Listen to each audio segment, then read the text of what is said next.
All right, mobsters, we're back for another session. This is HPC Move Mob. I'm Dr. J. We're going to talk about scapular retraction and protraction. That's right. What is on everyone's mind all day long? Well, it's what your scapula are doing, right, to support your upper extremities, that being your right arm, your left arm, and your neck and head. Of course. No, probably not. And that's why we see a lot of problems in the office with lack of scapular awareness. Some of you may have had some experience with this in the gym or through physical therapy of some sort. They're called Scaptions, and we're going to look at them to make sure that, number one, you understand how important they are, but two, make sure that you're actually doing them right and you're not kind of jacking them up, which would throw you into some vulnerability. So here we go. Upper half injuries, trigger points, headaches, disc herniations of the cervical spine, even through the thoracic spine, rotator cuff tears, labral tears, impingement, sprain, strains, and it's all over the place. The back of the neck and the shoulders, as well as to the shoulders themselves, and in the front part of the neck and the chest wall. There's so much stuff that can go wrong and so many problems that we see in the office, unfortunately. All of it is due in part, not 100%, but man, it's always a major factor that we're looking at to a lack of fine-tuned scapular movement to support and stabilize head, neck, and arm movements through full anatomical and intended range of motion. Another way to look at this is your shoulder blade, which is your scapula, is it's really the core of the arm. And I would say it's even the core of the neck and the shoulders. It provides the stability for the shoulder and the neck to do what they do best, which is move through a ton of range of motion. If the shoulder blades aren't in correlation with the thoracic spine, doing what they're supposed to do in terms of providing stability, it's going to be a train wreck nightmare on the shoulders, the head, and the neck, which is why we're pretty busy in the office trying to help people with these tissue damage injuries, but also to stabilize that and to help them control that vulnerability by understanding how to use their scapula. So we're going to get into this. We're going to do it in the overhead position. This is good for athletes, especially overhead athletes, obviously, but it can be modified very easily for the sedentary individual. And it's also very important for both groups. Even though they're doing things that are very, very different, they're operating on the same template, meaning the human body. Each one is taking it to a different degree, but they stand to experience the same benefit by understanding scapular movements that provide stability throughout full excursion or full range of motion through the shoulders, the neck, and the head. We're going to focus on the overhead position, but this can be easily modified for the horizontal position, which I'm in right now doing this presentation.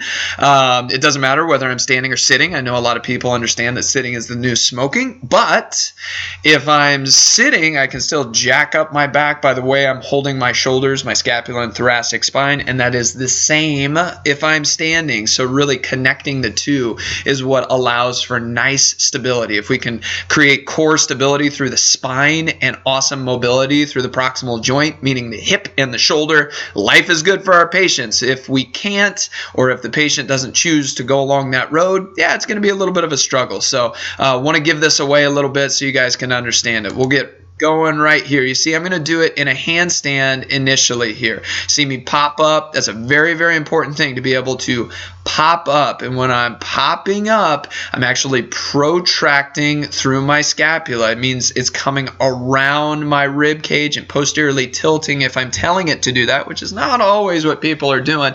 We'll get into that here in just a minute, but that's protraction. Now, if I continue this on, I'm going to drop down. You saw me drop down there. That's retraction. Those scapula are starting to come together or pinch together in the lower part of my shoulder blades. That's exactly what I want happen. Again, as my head stays through. So it's happening through the scapula and not through the shoulder and the elbow. In this position, a lot of times you'll see people bending their elbows. Can't. You just can't. You can't. A loose elbow is a loose shoulder, and a loose shoulder just means that you have a very destabilized scapula, and then all those things that we listed before are very vulnerable to overuse, injury, trigger points, vulnerability. In the gym, you catch a snatch wrong, and the whole world is terrible after that. For other people, we have a simple slip on the stairs, and we grab the stair rail, and all of a sudden we tear a rotator cuff. It's because we just don't understand how to stabilize that scapula. So again, each group is equally as vulnerable if we don't know how to do this.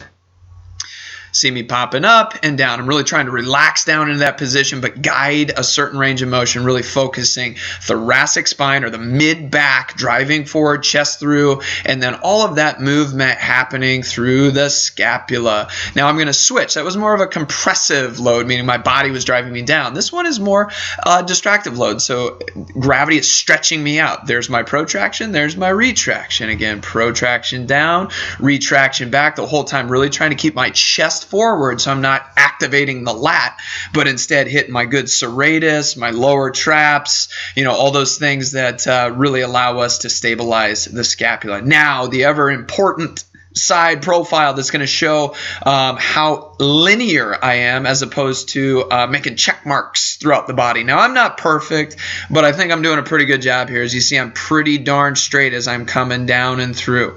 Again, a big problem, especially as people are coming down, is more dropping down into an angle here. We're bending the elbows, shoulders go back, head juts forward. We start to hyperextend through the lumbar spine. So we kind of have our legs here, check mark with the thoracic spine, through the pseudo-extended thoracic spine, meaning the lumbar spine is hyperextending, and I'm back here and then forward, making another big check mark and another big check mark through the elbows as they bend. We want to be straight as a string, and really as we go up and come down, I'm really driving the head through the window. That doesn't mean I'm turtlenecking. I'm actually driving my thoracic spine forward so everything stays neutral and as intended as I'm really doing this through the scapula and not compensating all over throughout my system.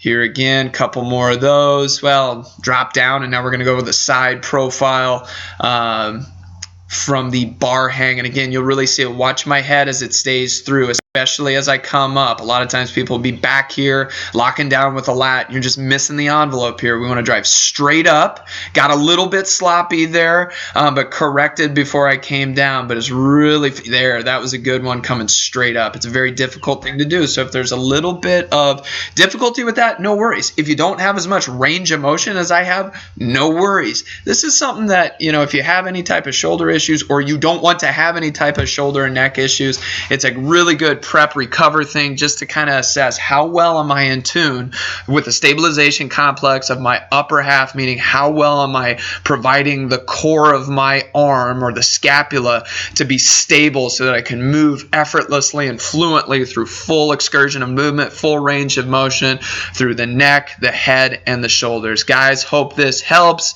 and we'll see you in the future.